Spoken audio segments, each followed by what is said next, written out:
L'inflation et l'aspect international. L'aspect international, en léger. Nous préférons plutôt revenir sur un peu plus en détail très bientôt. Très bientôt sur l'ensemble des enjeux internationaux entre l'Algérie, le Maroc, l'Algérie, le Mali et le Niger, l'Algérie et l'Union africaine, l'Algérie et l'Union arabe, la Ligue arabe plutôt. C'est assez costaud, hein. C'est assez costaud euh, à traiter. C'est assez costaud à traiter. Donc, en mars, depuis mars, depuis le mois de mars passé, des compatriotes algériens sont venus en Algérie. À leur retour, nous avons échangé. Bon, ben, ils étaient sidérés par le niveau des prix. Le niveau des prix, c'est-à-dire l'inflation.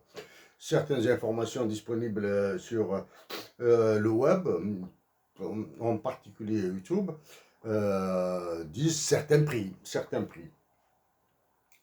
Maintenant, c'est nous,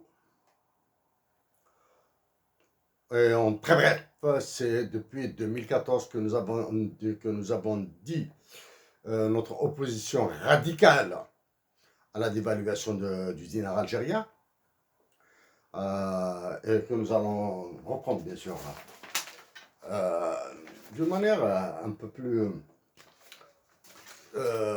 profonde dans ces graphiques. Ça. Il est clair maintenant que la chambre à gaz, le four crématoire des Algériens, sur ordre d'El Mouradia et de Ain Aja, brûle les Algériens. Et bientôt, ils changeront de gouverneur. Le gouverneur du four crématoire et de la chambre à gaz des Algériens, c'est-à-dire la Banque centrale, sera changé.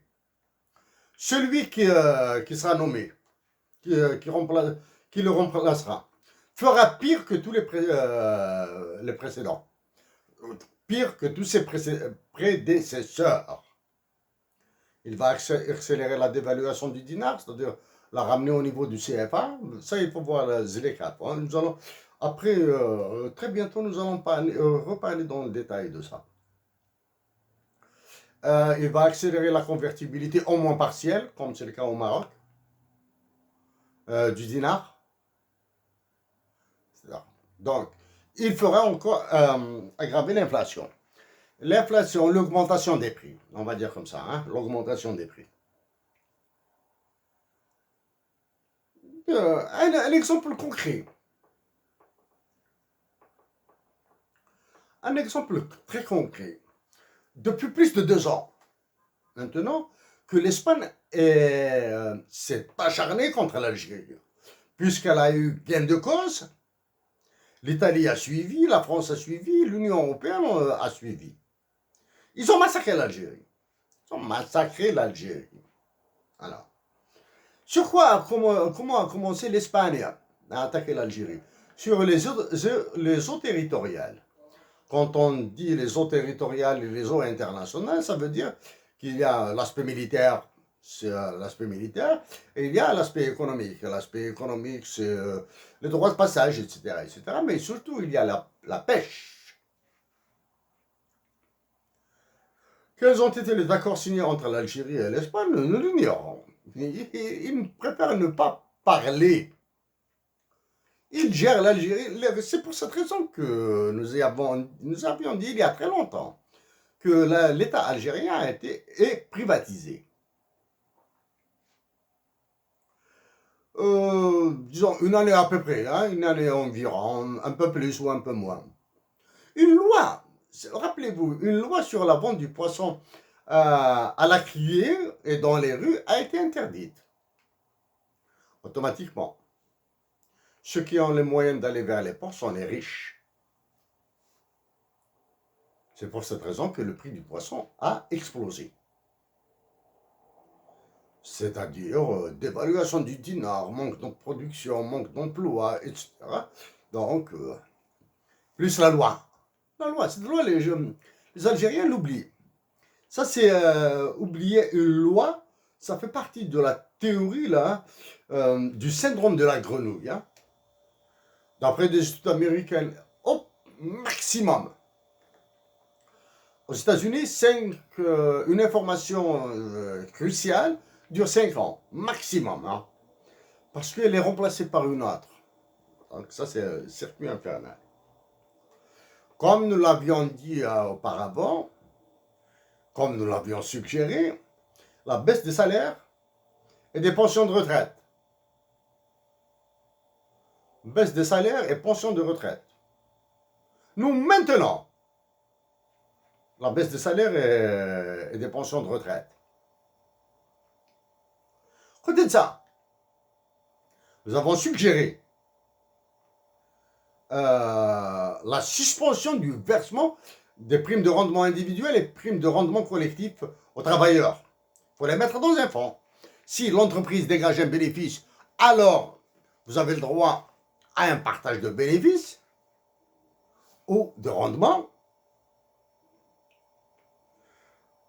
en investissant une partie et en partageant l'autre partie. Dans une guerre, hein, une guerre antipatriotique, claire, entre deux clans, entre deux tendances lourdes de l'armée, hein, de l'état-major. Une qui est contre la présidence et l'autre qui est pour la présidence.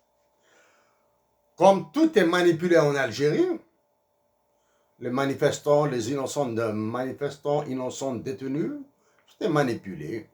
Mouvement destructeur du Hirak, là, de ce machin qui s'appelle le Hirak. Les syndicats des enseignants sont manipulés. Le syndicat national de la magistrature est manipulé. On voit l'état de la justice, de la magistrature. Le syndicat des avocats, le bâtonnat, kif, hein. Tout ça, tous. Que dire des syndicats des travailleurs?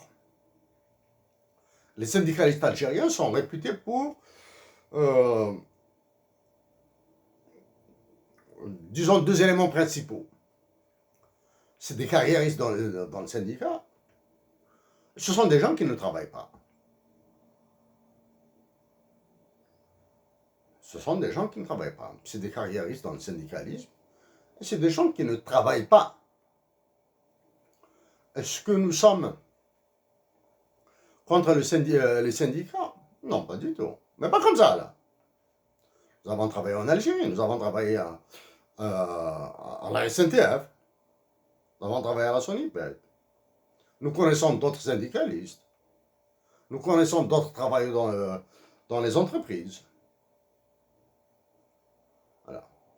Donc, deux clans de l'armée, un clan est pour El Mouradia, un autre est contre, ont manipulé les syndicalistes. Ils ont eu une augmentation du point indiciaire, une réduction des impôts que nous avons traité auparavant, qui crée une injustice terrifiante.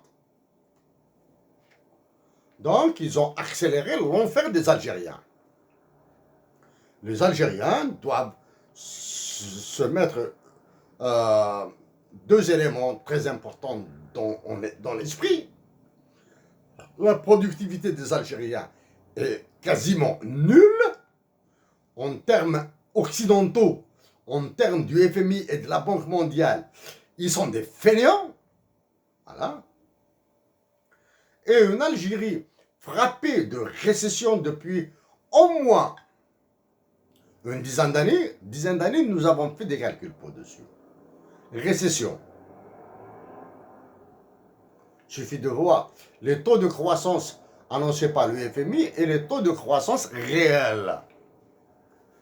Ça, c'est d'un côté. L'autre côté, il y a le versement de cette pension. Nous disons bien, hein, pension. Pension à des personnes qui n'ont jamais travaillé. Si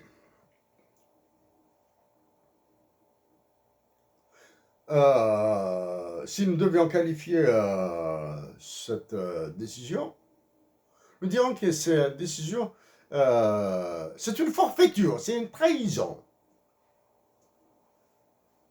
Les Algériens qui recevront cette pension ne feront que se brûler encore plus. Et ils vont brûler les autres avec eux. Comme nous disons, ils vont augmenter les pauvres, le niveau des pauvres. Ils vont augmenter le nombre de pauvres. C'est-à-dire, quand nous disons le niveau des pauvres, c'est-à-dire maintenant, pour être pauvre, il ne suffit pas de gagner $1 par jour. Même si vous gagnez $10, l'équivalent de $10 par jour, vous êtes encore pauvre. Voilà. Donc, cette décision, tout ça, a fait que l'inflation a explosé en Algérie. Entre autres, hein, il y a d'autres. Dans un pays sous-développé comme l'Algérie, interdire la vente le long des routes, comme en Kabylie ou bien comme à l'ouest, c'est vraiment de la folie. Faut faire ça, c'est en 2015 que nous l'avions dit, hein, comme fait l'Inde. Maintenant, la folie d'El Moradien de Ain Aja. Président, c'est état-major. Ce qui se passe en Russie et en Ukraine, vous êtes mieux placé que nous, peut-être mieux placé que nous. C'est trop dit. Parce que vous écoutez l'information française. L'information française, c'est un poison. C'est un poison. Donc, c'est passé. L'Algérie peut importer du blé et de l'armement de la Russie. L'Algérie peut importer du blé et de l'armement des États-Unis. Est-ce que l'Algérie peut imposer un prix? Non. L'Algérie is a price taker. C'est un preneur de prix. On te l'impose. Donc maintenant, la diplomatie, maintenant, la diplomatie algérienne est plus que nulle. Plus qu'une catastrophe. Nous pensons que le mot arabe Kelita est plus lourd que catastrophe. Diplomatie. C'est nul. Ah. Là, maintenant, d'après l'APS, l'état-major de l'armée défend la neutralité de l'Algérie. Chaque fois qu'un militaire se mêle de la chose politique, se mêle de la politique internationale, il dit une connerie. La neutralité internationale relève de l'idiotie et de l'irrationalité. Quand une armée est neutre dans un conflit, elle montre d'abord qu'elle s'intéresse, qu'elle se mêle des affaires qui ne la regardent pas, mais non seulement elle se mêle des affaires qui ne la regardent pas, mais elle dit une connerie. Elle prouve qu'elle est irrationnelle. C'est-à-dire, quand nous disons qu'elle est irrationnelle, ça veut dire qu'elle ignore où se trouvent ses intérêts maximaux. Est-ce que l'Algérie a un intérêt maximal à s'allier avec les États-Unis d'Amérique? Est-ce que l'Algérie a un intérêt maximal à s'allier avec la Russie?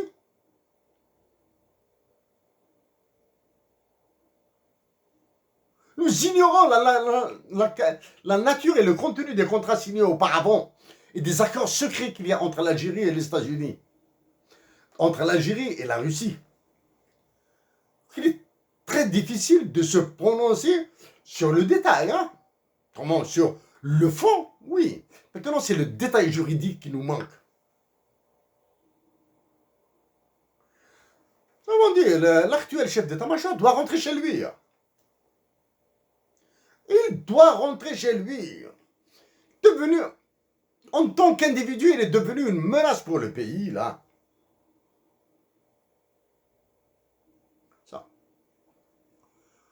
Maintenant que le roi de France et de ces colonies africaines, le président Emmanuel Macron, a été réélu d'une manière euh, qui relève clownesque, de cirque, carnaval. Dans le peu de temps qu'il lui reste à la tête du Conseil de l'Union européenne, il va tout faire pour régler les problèmes de l'énergie, simplement de l'Europe, de la France et de l'Europe, en conjointement avec BlackRock, s'il vous plaît. BlackRock, le fonds d'investissement américain qui a racheté les fonds de pension français. Parce qu'il est de mèche avec eux. Il va tenter de les faire. Et nous avons dit au début de nos mots ce à quoi les Algériens doivent s'attendre, ce que les Algériens doivent faire, en évitant l'erreur, les bêtises des Maliens. Nous allons reparler des Maliens, ce qu'ils ont fait, de la République centrafricaine et du Niger. La République centrafricaine, elle a abandonné le franc CFA, elle est passée au Bitcoin, s'il vous plaît. La République centrafricaine est passée au Bitcoin, directement. Bon, ça c'est assez lourd à expliquer, mais nous allons le faire.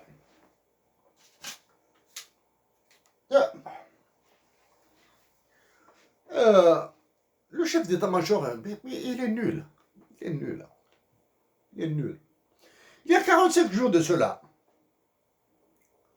nous avons écrit une lettre, elle est publique, hein, au président des États-Unis, au secrétaire général de l'OTAN et au secrétaire général des Nations Unies pour dire que l'article 6 doit être supprimé.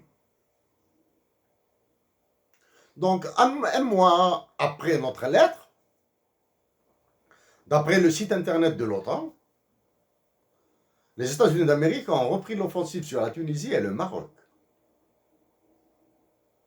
Là, ils annoncent une neutralité. Ça, bien sûr, la bêtise est partagée avec la diplomatie algérienne. Nous ne parlons pas de président de la République, hein, parce qu'il est vide. La connerie est partagée avec la diplomatie algérienne. Au lieu de nous appuyer, d'appuyer notre démarche, la suppression de l'article 6 du traité de l'OTAN, préfère aller faire de l'exhibitionnisme au Mali, la diplomatie hein, algérienne. Fait de l'exhibitionnisme au Mali.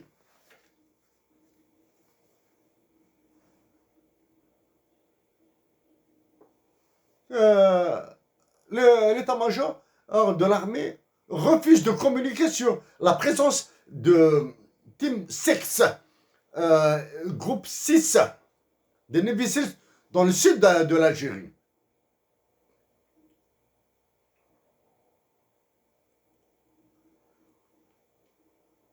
Nous allons perdre le sud, non pas par la faute de nos frères Touareg du sud, et leurs sœurs bien sûr, par votre incompétence, par votre antipatriotisme. Au lieu d'appuyer notre démarche pour pousser l'OTAN à réécrire son texte, l'État officiel algérien plie. Ça, l'OTAN, c'est en 2013 et 2014 que nous l'avons soulevé. Quand vous avez des ministres qui refusent de parler, et dès qu'un ministre parle, il envoie un obus. Il bombarde les Algériens. Et deux exemples de bombardement. La loi sur l'investissement. Est-ce que le Mouradia et Aïnaja prennent les Algériens pour des pingouins? Oui. Est-ce qu'ils les prennent pour des moins que rien? Oui.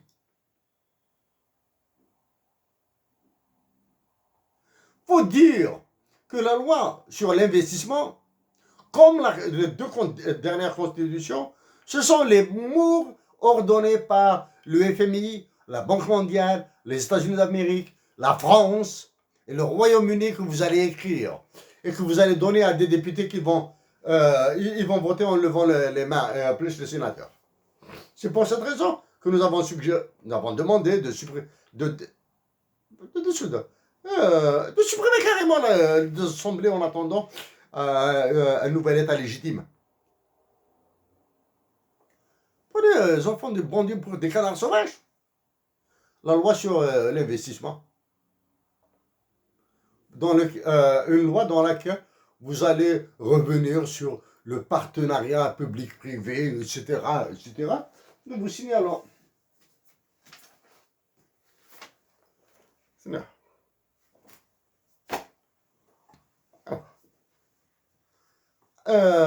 Toutes les lois rédigées par les Algériens sont-elles valides? Sont-elles valables? Tiennent-elles le coup au niveau international? Au niveau du CIRDI, au niveau du Club de Paris, du Club de Londres, etc. Exemple de traité de loi internationale. L'accord d'Alger avec le Mali, sur la situation au Mali. Certains moments, tout le monde, y compris le roi de France, qui vous impose le tempo, il dit, oui, l'accord d'Alger, regardez ce qu'il fait ce qu'il a fait du Mali et ce qu'il a fait de l'Algérie.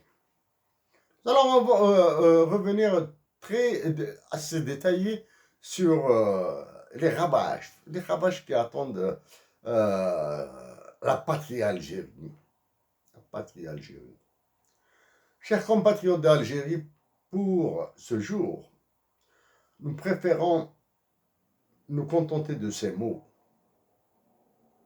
Très bientôt, quand nous disons très bientôt, ça veut dire maximum une semaine, si ce n'est pas avant. Nous allons revenir un peu plus en détail sur cette connerie de l'Algérie et du Maroc. L'Algérie qui demande à des intermédiaires d'aplanir la situation avec la relation avec le Maroc, alors que la relation avec le Maroc relève d'un jeu d'enfant, comme on dit à Alger, de tadreri. Annoncer l'ouverture des frontières d'une manière unilatérale et laisser le Maroc se débattre.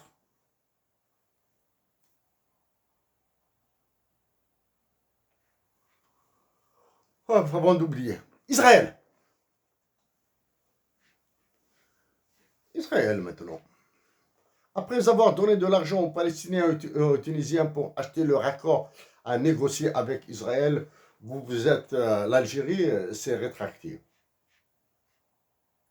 Après avoir attaqué Israël à l'Union africaine, à la Commission de l'Union africaine.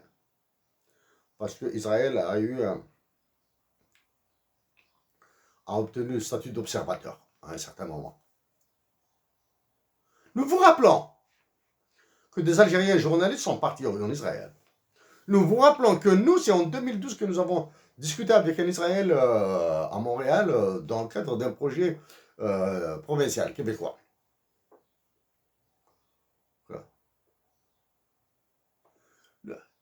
Est-il impossible? Premièrement, l'Algérie doit y aller sur Israël. Elle doit avoir des relations avec Israël parce que nous en perdons. En négociant des relations sérieuses, nous pourrons probablement en gagner. Où est-ce que l'Algérie pourra gagner quelque chose? Dans la technologie nucléaire. À des fins civiles, disons comme ça, c'est de la politique. À des fins civiles. Après, les Algériens sauront quoi faire avec la technologie nucléaire. Il y a beaucoup d'Algériens qui confondent les Israéliens avec les sionistes israéliens. Les Israéliens juifs et les juifs sionistes.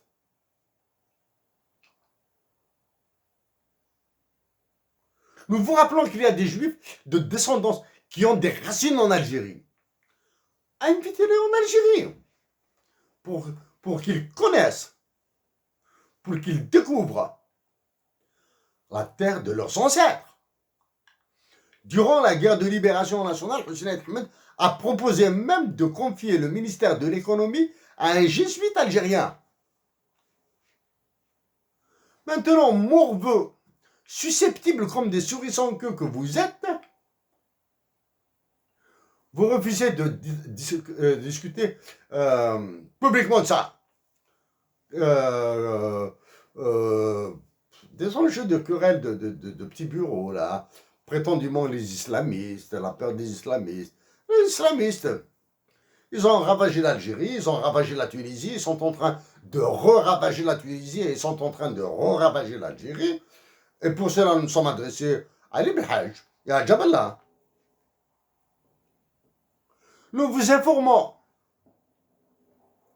que le président Ahmadinejad d'Iran a reçu des Israéliens juifs en Iran. Ceci n'enlève en rien le caractère raciste et sioniste de l'État actuel d'Israël. Nous avons lu les livres de Benjamin Netanyahu dans lequel il a qualifié les révolutionnaires algériens de terroristes pour exprimer son soutien à la France récente. Hein? Il a rappelé qu'il a traité les révolutionnaires algériens de terroristes.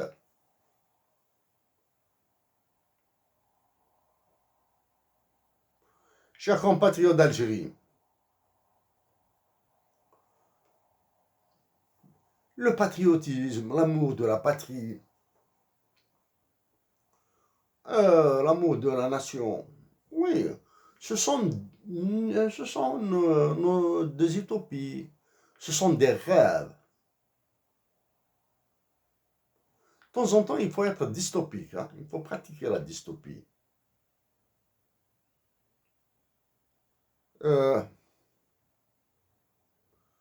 Oui, le monde, malheureusement, n'est pas fait de bisounours.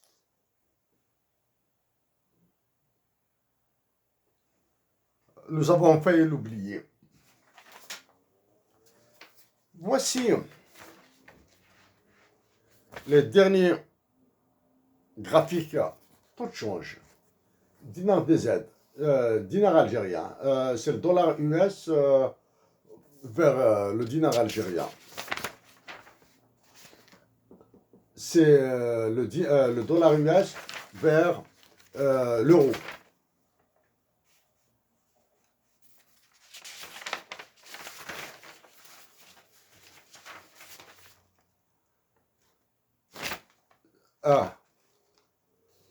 Le dollar US vers le Chinese Yuan, la monnaie chinoise. Et le dernier,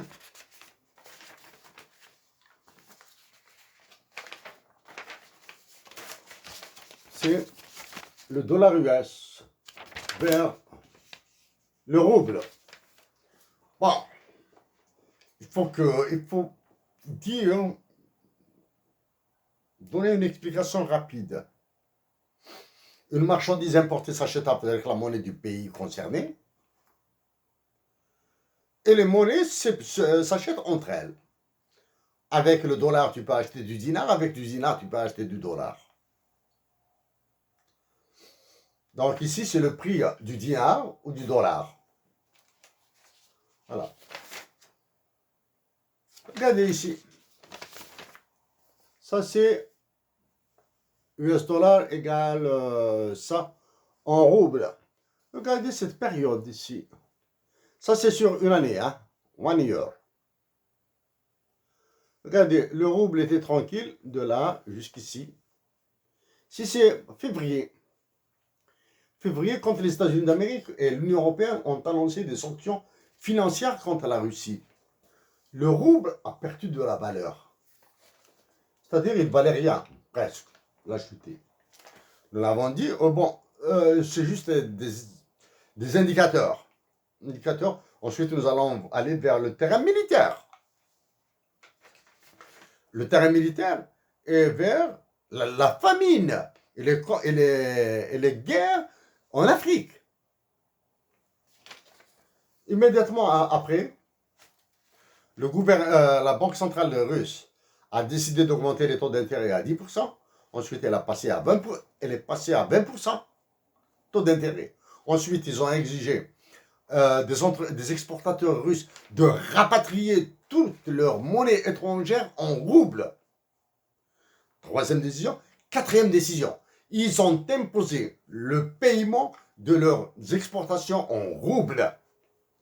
Quatrième. Cinquième.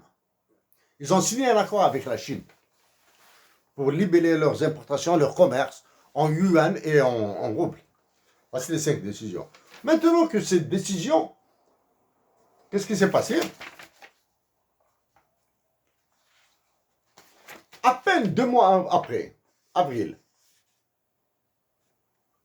le rouble est redevenu à sa valeur normale. Et même ici, il a gagné de la valeur. Par contre, le dinar algérien, il a continué à se détériorer, c'est-à-dire à se dévaluer. Ça. Voici la détérioration, elle s'est accélérée. L'euro, en précisant que l'euro est la monnaie allemande, ce n'est ni la monnaie de la France, ni absolument rien. C'est là, actuellement, la valeur de l'euro,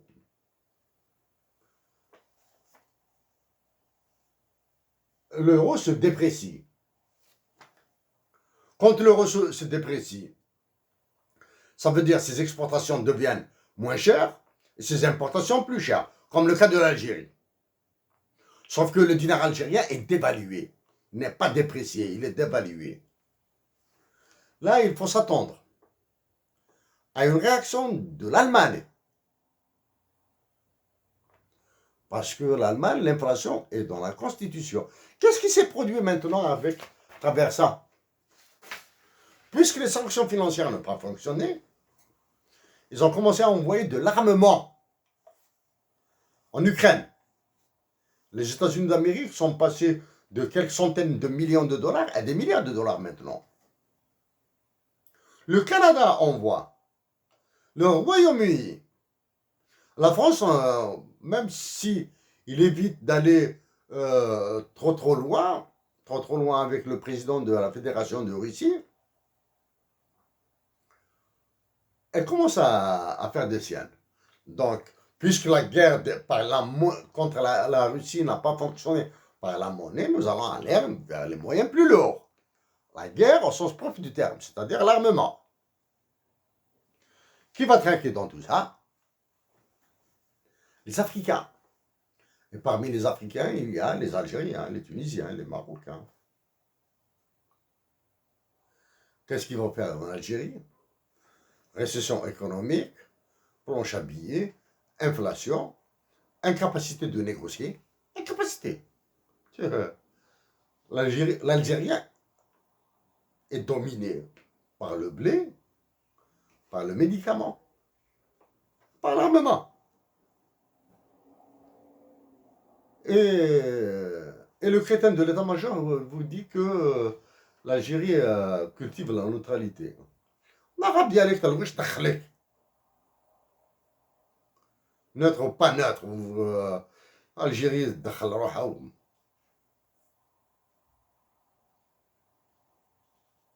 Chers compatriotes,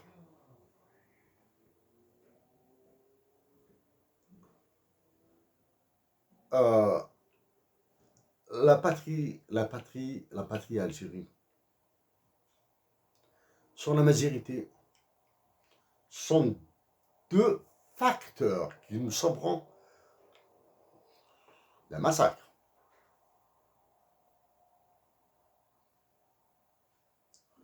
Et à très bientôt. À la fin.